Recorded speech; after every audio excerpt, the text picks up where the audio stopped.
O atirador deixou uma carta, fala sobre religião e não revela os motivos do massacre. Vamos ver alguns trechos. O matador citou Jesus, Deus e traçou planos para o próprio funeral. Disse que os impuros não poderiam tocar o corpo dele sem usar luvas. Afirmou que é virgem. Pediu que banhassem o corpo e o envolvessem num lençol branco que ele teria deixado numa bolsa e que fosse colocado no caixão e enterrado ao lado da sepultura da mãe. Pediu que um fiel seguidor de Deus orasse, pedindo o perdão pelo que ele fez, e pediu que Jesus o despertasse do sono da morte para a vida. Em nenhum momento explicou os motivos dos disparos. A Secretaria da Saúde do Rio de Janeiro informou na manhã desta quinta-feira que 11 crianças morreram baleadas após um homem invadir uma escola municipal na zona oeste do Rio e atirar contra os alunos. O atirador, de acordo com a polícia, é Wellington Menezes de Oliveira, de 23 anos. Ainda segundo a polícia, ele era ex-aluno da escola e cometeu suicídio após o ataque. Outras pessoas estão feridas. O caso está repercutindo na mídia do mundo inteiro. E para discutir crimes e tragédias como essa, eu converso com o psicólogo espírita, o doutor Adão Nonato. Olá, doutor Adão. Doutor Adão, o autor do crime, segundo a polícia, não tinha antecedentes criminais. Como nós podemos explicar, segundo a visão espírita e psicológica, crimes e tragédias como essa que aconteceu no Rio de Janeiro? Se todo criminoso tivesse que ter antecedentes, ninguém seria criminoso primário. Então, eu falo isso porque eu também sou advogado, né? E antecedentes para aquele que já cometeu algum crime. Ele não tinha antecedentes criminais, mas ele tinha antecedentes psicológicos na vida dele. Veja as informações, ele era ex-aluno dessa escola, ele tem apenas 23 anos, é muito jovem, então é certo que tem alguma coisa a ver na relação dele com a família, na relação dele com a infância dele, e essa mesma colocação que eu estou fazendo tem a ver com vidas anteriores. Da mesma maneira que essas crianças que são as vítimas, que se tornaram as vítimas, elas estão nessa situação, ficaram nessa situação em razão de vidas anteriores e de algum aprendizado que elas terão que fazer nesta vida. Nem por isso nós podemos dizer em predestinação. Está escrito que é necessário que venha o escândalo. Essas crianças teriam que passar por um aprendizado. Mas ai daquele que o provocar. O Wellington vai ter que responder por isso. Mas está escrito também que nenhuma das ovelhas vai se perder. Então, eu concito as pessoas que estão ouvindo, porque todo mundo vai ser levado numa onda a fazer o contrário, a rezarem pelo atirador, a rezarem pelas crianças, a rezarem principalmente pelos pais das crianças, que podem ficar revoltados e quererem tirar algum tipo de vingança ou entrar num processo de depressão em razão disso. O que nós precisamos é de aprender a amar. Se o Wellington tivesse aprendido isso, não teria feito o que fez. Se essas crianças tivessem aprendido no passado isso, não teriam passado pelo que passou. Muito obrigada, doutor Adão. Ana Carolina Cury para a Rede Mundo Maior. Chico Xavier responde: dentro da doutrina espírita, como explicam as mortes assim aos milhares em guerras, enchentes, em toda espécie de catástrofe, também nesse caso do Rio, né? Chico Xavier responde: são essas provações que coletivamente adquirimos do ponto de vista de débitos kármicos.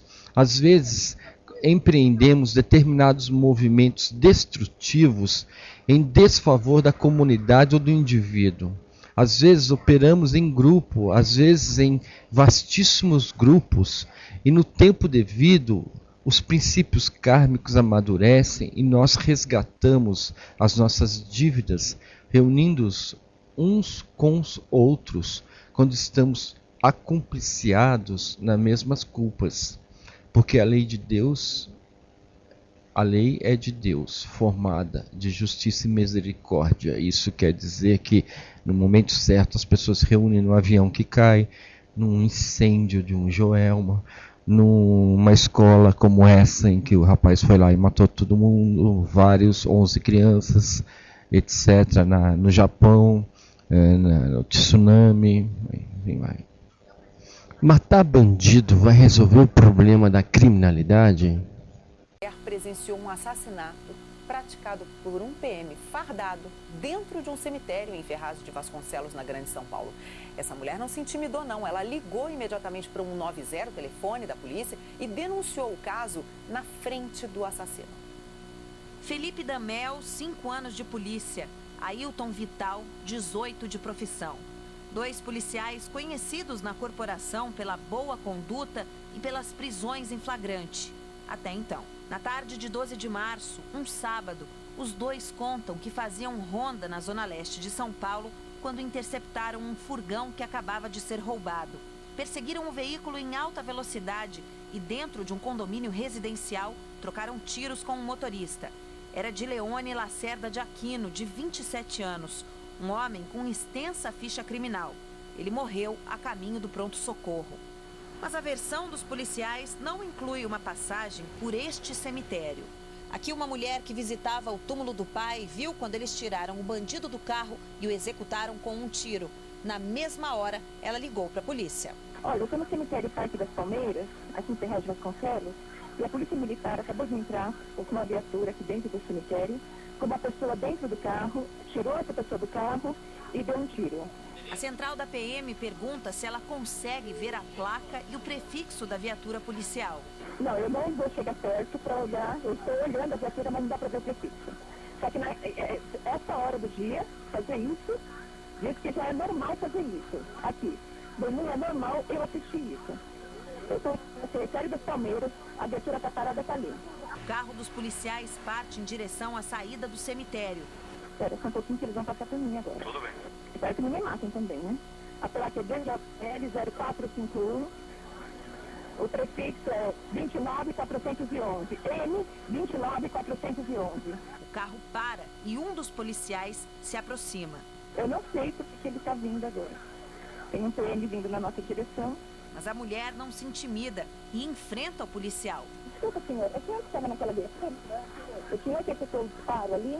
É o senhor que tirou a pessoa de dentro? Ali é próximo de onde nós estávamos. Eu estou falando com a polícia militar. Eu estou correndo, voltando. Você está se correndo? Meu senhor, olha bem pra minha cara. Ele falou que estava socorrendo. Mentira. É mentira, senhor. É mentira. Eu não quero conversar com o senhor. E o senhor sabe o que o senhor faz. O senhor tem a consciência do senhor. Uma pessoa ao lado da testemunha se preocupa. Não vou complicar com você. Ele está dizendo que estava socorrendo. Ele entrou dentro do cemitério. A mulher que ligou para a polícia está num programa de proteção a testemunhas. Os policiais estão presos e esperam decisão da justiça comum. Ainda não se sabe qual deles deu o tiro que matou o assaltante. Não dá para saber. Uma vez que o projétil ficou alojado no corpo da vítima, isso vai ter no futuro, a gente vai saber efetivamente quem efetuou o disparo. Agora, toda a sociedade é responsável por proteger a vida dessa mulher corajosa, dessa cidadã brasileira que denunciou esse absurdo. Os 2 PMs estão presos e vão continuar presos. Eles podem ser expulsos da polícia e responder por homicídio doloso com intenção de matar. E a pena, Renata, vai de 12 a 30 anos de prisão. Pois é, Carlos, o caso dessa mulher é exemplar, não só pela atitude cidadã e pela coragem, né, em denunciar naquele momento, né, o testemunhar um crime, mas também deve ser exemplar na segurança que o Estado deve fazer agora, deve zelar pela segurança a partir de agora dela. Renata, né, a gente sente orgulho de ser brasileiro como ela. Você acha que a criminalidade vai ser resolvida matando os bandidos? Segundo o Espiritismo, não.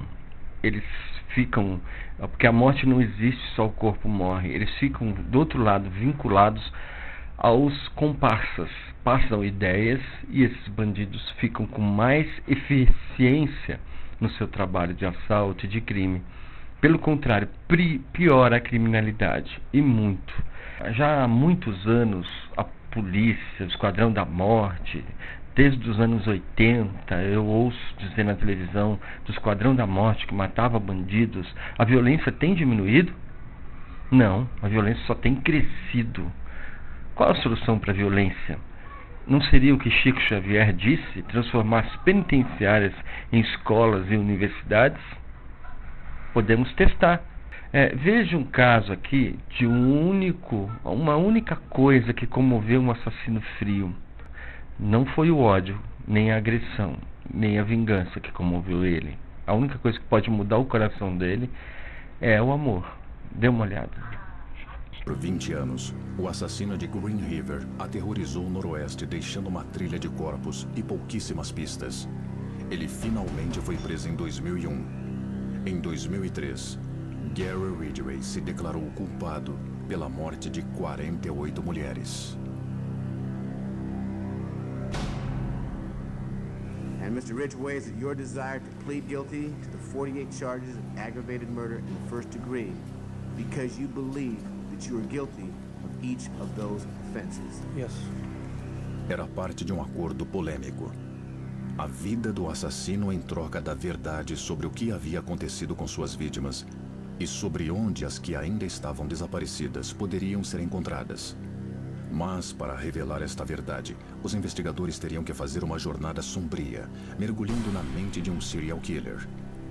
Eles passaram 6 meses convivendo com Gary Ridgway, gravando cada conversa, num total de centenas de horas. All I wanted to do was kill him. Arm, when I head back there, I could put my knees in the back of her back. Well, why did you want to kill him, Gary? Why? Why did you want a reef on their neck? Because I didn't want them to get away. I wanted to have sex with them, and I wanted to kill him. Eles viram um lado de Gary Ridgway que ninguém, além de suas vítimas, havia visto. When you kill him right then, what are you thinking? Thinking of taking the life of a worthless piece of trash. As fitas mostram o assassino ao mesmo tempo monstruoso e mundano. A epítome do que a escritora Hannah Aron chamaria de a banalidade do mal. I get off work at 12:30 or 1 o'clock and then go pick up a woman on the way home. And that way there I had the mornings free to go back and bury her. Ridgway só se recordava de suas vítimas ao lembrar do turno em que estava trabalhando quando as matou, ao longo dos 30 anos pintando caminhões numa fábrica. Ele considerava sua carreira criminosa a grande obra de sua vida. Boy, you just told me you were an 8 out of 10 of serial killers, right? Yeah, about 8. That's pretty damn good, isn't it? That's pretty good, yeah. Where would you rank yourself? Do you think you're one of the best of all time? According to the number, probably one of the best, yeah. In terms of your own mind, where do you rate yourself? I rate myself as probably number 1. Ridgway foi transferido da cadeia em segredo e instalado no distrito policial, onde morou nesta sala apertada por quase 6 meses, dormindo num colchão sem lençóis. Ele passava os dias sob vigilância constante, cercado pelos homens e mulheres que haviam tentado pegá-lo desesperadamente. Foi a experiência mais estranha dos meus 25 anos como policial.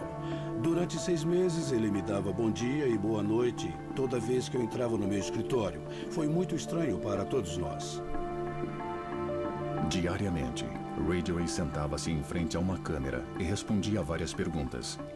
Atrás dele ficavam seus advogados. Em frente, os detetives que haviam esperado décadas por esta chance. Eu tinha 20 anos de perguntas na cabeça e finalmente estava obtendo respostas. How old were you when you killed your first human being? Quick, come on. I don't remember how old, but it was in 82. What's the answer to the question? Não é só um psicopata incapaz de sentir, ele também não consegue distinguir a realidade da ficção, ele não sabe a diferença. No entanto, através das entrevistas, os investigadores conseguiram obter informações importantes. Descobriram, por exemplo, que quando adolescente, Ridgway havia esfaqueado um jovem, ferindo-o nas costelas. O Sr. Ridgway, de acordo com o garoto e com o próprio Gary Ridgway, disse: "Eu só queria saber qual é a sensação de matar alguém." Depois disso, ele riu e foi embora. Em uma de suas confissões mais chocantes, Ridgway admitiu ter usado o próprio filho para mostrar que era inofensivo enquanto escolhia uma de suas vítimas. Ele levou a garota até um lugar muito remoto. Mandou o garoto ficar na picape e desapareceu na floresta com a mulher. E depois voltou sem ela. O garoto perguntou: "Papai, onde está a garota?" E ele disse: "Ela voltou a pé, ela mora perto daqui." E ele chegou a dizer: "Se meu filho tivesse visto alguma coisa, eu também teria que matá-lo."